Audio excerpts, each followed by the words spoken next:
मैं हुण बेनती करांगा प्रधानमंत्री साहब नूं ਉਹ ਗੁਰਪੁਰਬ ਦੇ ਮੌਕੇ ਦੇ ਉੱਤੇ ਸੰਗਤਾਂ ਨੂੰ ਮਹਾਰਾਜ ਦੇ ਆਗਮਨ ਪੁਰਬ ਦੀ ਵਧਾਈ ਵੀ ਦੇਣਗੇ। ਵਾਹਿਗੁਰੂ ਜੀ ਕਾ ਖਾਲਸਾ, ਵਾਹਿਗੁਰੂ ਜੀ ਕੀ ਫਤਿਹ।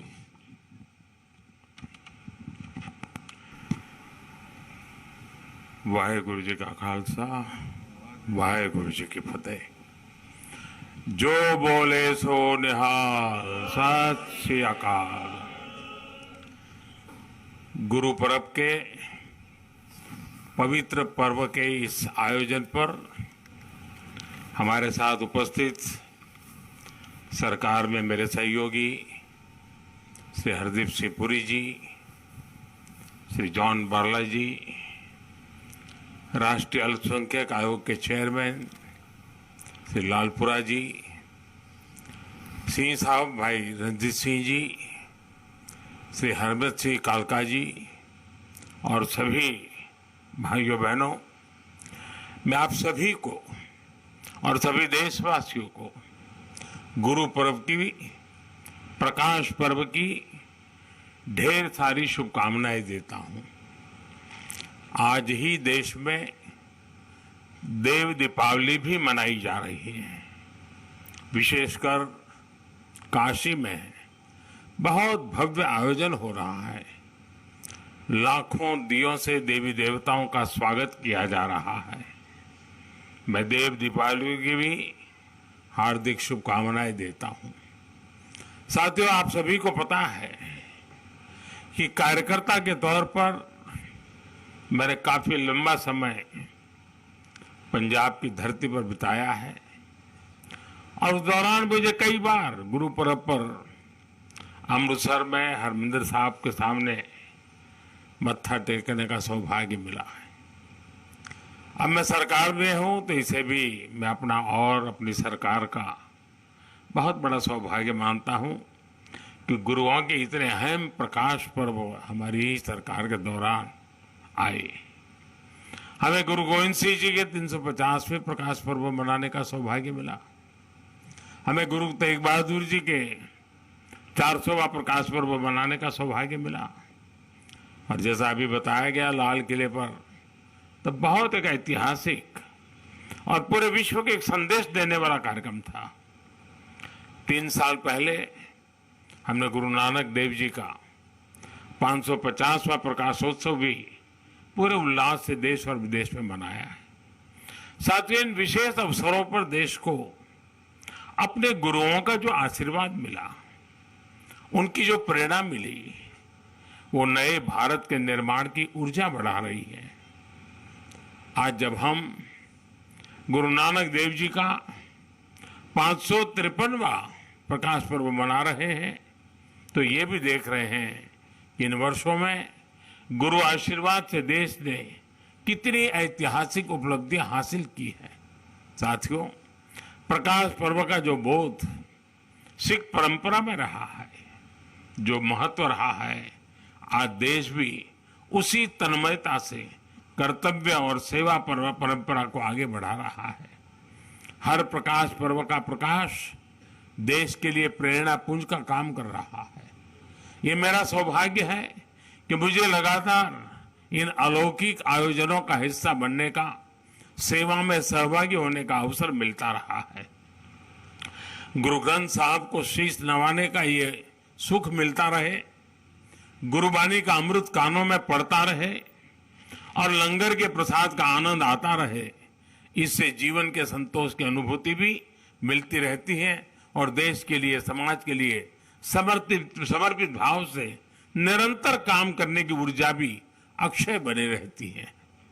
इस कृपा के लिए गुरु नानक देव जी और हमारे सभी गुरुओं के चरणों में जितनी बार भी नमन करूं वो कम ही होगा।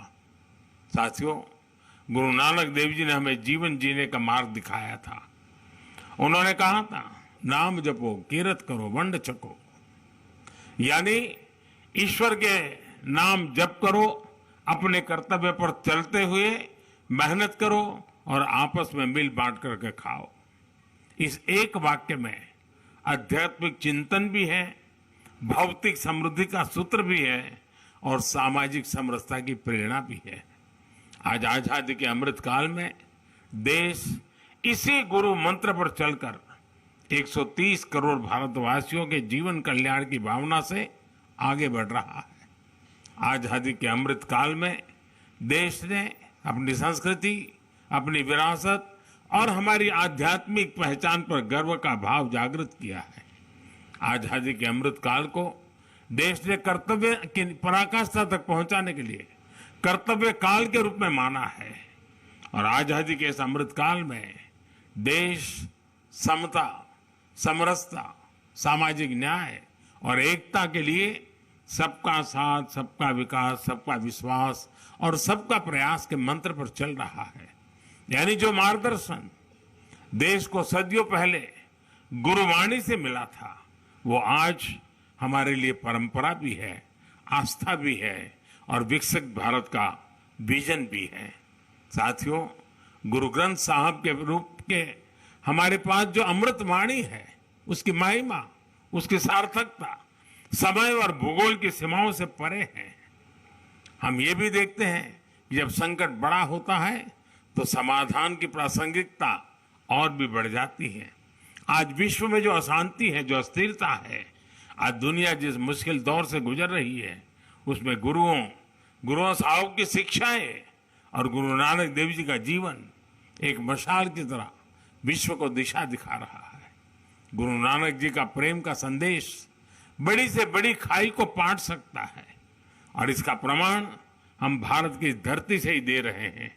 इतनी भाषाएं, इतनी बोलियां, इतने खान पान, रहन सहन के बावजूद हम एक हिंदुस्तानी होकर रहते हैं, देश के विकास के लिए खुद को खपाते हैं।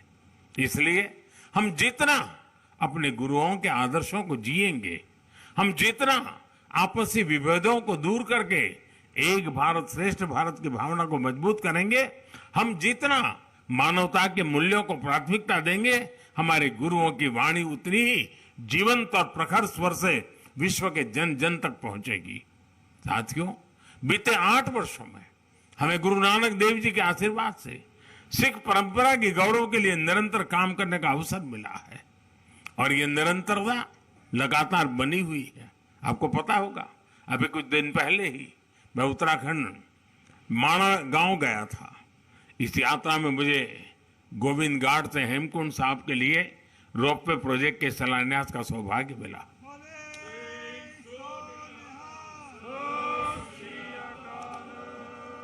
इसी तरह अभी दिल्ली ऊना वंदे भारत एक्सप्रेस की शुरुआत भी हुई है। इससे आनंदपुर साहब जाने वाले श्रद्धालुओं के लिए एक नई आधुनिक सुविधा शुरू हुई है।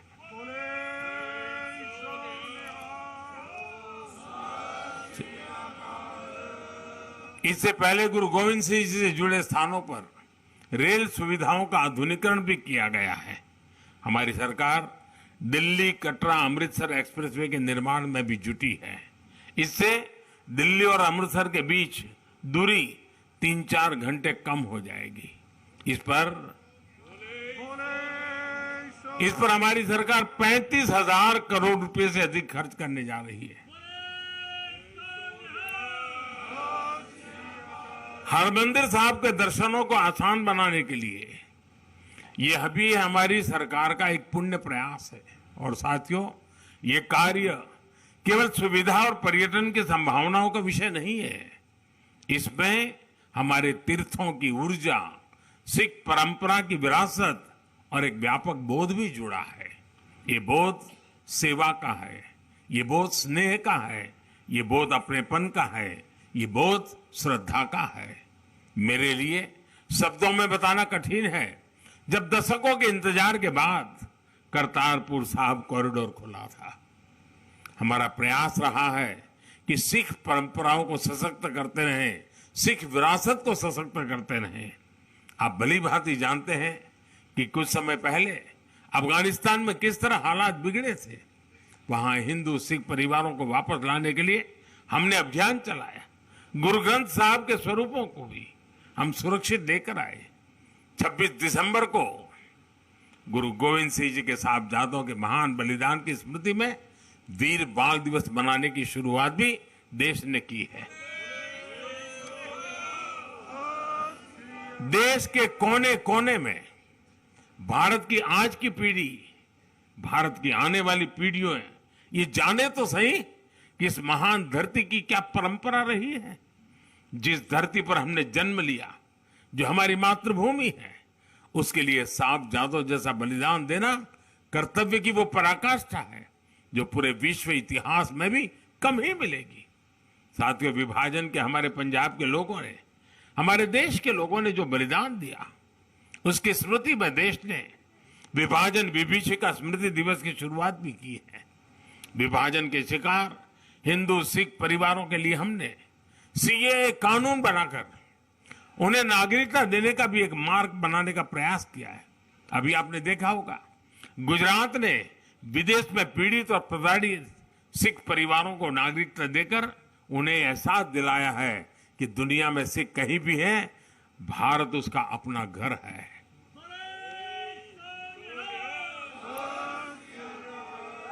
गुजरात का मुख्यमंत्री रहते हुए मुझे गुरुद्वारा कोट लखपत साहब के जीर्णोद्धार और कायाकल्प का सौभाग्य भी मिला था। साथियों, इन सभी कार्यों की निरंतरता के मूल में गुरु नानक देव जी के दिखाए मार्ग की कृतज्ञता है।